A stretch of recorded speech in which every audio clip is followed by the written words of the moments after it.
Nobody grows up and is like, I hope someday I prove to be the biggest hypocrite in the world. That's what I want to be known for. Nobody wants to be a hypocrite. Nobody is seeking out how to be a fraud and hold one set of values in one set of circumstances and a different set of values in a different set of circumstances. It's gross. It's incredibly easy to detect hypocrisy in people who aren't us. It's very easy for me to look at other people's politics and be like, oh my goodness, look at you people. How can you simultaneously full-throatedly endorse this important moral imperative that is absolutely inarguable and you're so superior in this situation? But then you go over here to this slightly different situation that doesn't benefit you politically, and, well, that inarguable moral universal truth, suddenly it just slips your mind. It doesn't come up so much. But it's incredible to me how easy it is for other people to look at the values that I hold and point out the exact same problems. I think hypocrisy is endemic to humanity because of the way we're built. We encounter the world through our five senses. Most of our five senses are screwed onto our face. So everything we see from our point of view is from our point of view. So it's going to be really natural for us to gerrymander the rules that we live by and the deeply held convictions that we have around what benefits us. And if you think about the most mature, most impressive people you've ever met, they're the ones who are steady, they're consistent. And even if it costs them something or their team something to hold some deep value or moral truth that they're committed to, they will still stick to it, even if it's costly. And then when you think about the people who are most pedestrian and normal and predictably selfish, well, they're not consistent in those things. The one consistent value that normal person holds is they really like things that benefit them.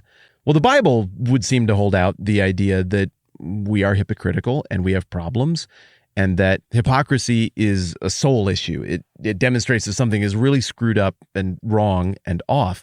It's something of a litmus test in the teachings of Jesus as to whether or not we've actually encountered the forgiveness of God, whether we're actually a son, a daughter, an heir, an agent of the kingdom, someone who has been transformed by the values of the kingdom. And this is evident from pretty early on in Jesus' teaching. I mean, think back to stuff that you and I have talked about a whole bunch. You got the Matthew chapter 7 business from the Sermon on the Mount, where Jesus is talking about the log in your own eye and the speck in other people's eyes. And you're not worried about the gigantic problem with you, but you are worried about this little tiny thing with somebody else.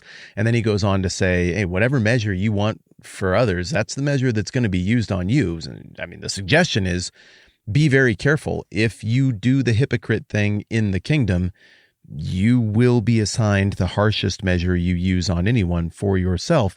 So maybe the better measure to use would be God's measure of grace, patience, long-suffering with other people's problems. Because the righteousness that's required to enter the kingdom of heaven that's described in Matthew chapter 5, it would have to exceed even the Pharisees and Sadducees, the scribes. I mean, it's too much righteousness. You can't do it. You can't pull it off on your own. And so the idea is that there's this righteousness that is apart from good behavior, that is apart from the law, that is from God, and that Jesus alone is the giver of this righteousness. He imparts it onto people. So any kind of attitude that somebody brings into this new kingdom, this new family of faith, where it's like, well, look how good I am and look how bad everybody else is, and I don't have to be forgiving because I'm good. Like that attitude, on the most fundamental level, it does not square with how the kingdom is built. And that's why the centerpiece of the Sermon on the Mount is the Lord's Prayer. And in the Lord's Prayer, you'll recall, there's only one thing that the prayer of the Lord's Prayer says they're going to do. Everything else about the Lord's Prayer is, oh, King, please do this, please provide in this way. But the one thing in the middle of that prayer, which is in the middle of the Sermon on the Mount, which is in the middle of the ideas of the values of the kingdom, that we do is forgive. Forgive us our debts, as we also have forgiven our debtors. It doesn't even say, help us forgive. The ideal prayer that Jesus gives to his followers and says, this then is how you should pray, assumes that forgiveness is already happening, is constantly happening, is absolutely unlimited. And again, I acknowledge that even in our conversations, we've talked about the difference between reconciliation, which is not always possible because that's up to two parties, and forgiveness, which is always possible because it's only up to one party to forgive. And the assumption here from Jesus is if you have been forgiven, you have to give away forgiveness. You cannot ask for the forgiveness of God for you while wanting the judgment of God or your own judgment for others. And that principle is one that we're still dealing with as we get into Matthew chapter 18 and all of the business where Peter comes along. And I think like a kid wanting to please his teacher is like, I will forgive more than is even recommended. Jesus, should we forgive, like, what do you say, 7 times even? Which I think is really good. It's a lot. That's forward thinking. But Jesus answers, I tell you, not 7 times, but 77 times. And then Jesus goes on from there to drill it home with a parable that really makes the same point. If you receive forgiveness, you have to be giving forgiveness away. And the story Jesus gives goes like this. Therefore, the kingdom of heaven is like a king who wanted to settle accounts with his servants. And as he began the settlement, a man who owed him 10,000 talents was brought to him. Since he was not able to pay, the master ordered that he and his wife and children and all he had be sold to repay the debt. Observation number 1 is that this parable starts the same way that the kingdom parables of Matthew 13 start. All but one of those starts with the kingdom of heaven is like. And the idea of the parables in Matthew 13, which is the kingdom parable discourse, it's a third of the 5 big speeches around which the book of Matthew is structured. The kingdom parables discourse would seem to be addressing the question, how's the kingdom going to work out? Jesus is doing miracles. Seems like he owns all the laws of time and space and can do whatever he wants. His teaching is brilliant. Everybody should be signing up, but not everybody is signing up. Some people, it seems like they even kind of want to kill him. How does this work out? How long is this going to go? And the kingdom, it seems really, really small. How is it going to accomplish all of these big things that Jesus is promising?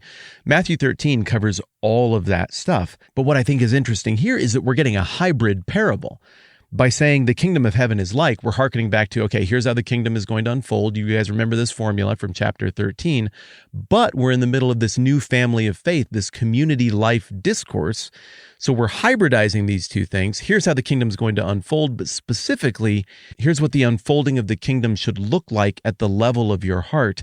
It should look like someone who is overflowing with forgiveness because of the forgiveness they've received. But it also includes a warning, and I'm fast forwarding ahead to the end of a parable you and I haven't even read all the way through yet. It also includes a warning to say the kingdom of heaven is like, well, a very scary judgment for the person who on the front end of the kingdom gets shown incredible mercy and forgiveness, but on the back end of the kingdom in their own life and how it plays out in their own life, they aren't willing to give any of that away to others. They want their debts forgiven, but they want to collect on every last dang penny of everything everybody else owes them. And so by invoking this, the kingdom of heaven is like thing, Jesus is setting this up to say there's a possible beautiful outcome here, which is forgiveness begets forgiveness, a transformed heart that can't help but want to duplicate the essence of the values that provided them that desperately needed forgiveness in the first place. But there's a dire warning for what happens if that desperately needed forgiveness that is provided in the first place doesn't translate into a heart that is bent on giving forgiveness to others. I just touched on like 5 elements of this parable, beginning, middle, and end, without even having read the whole thing yet.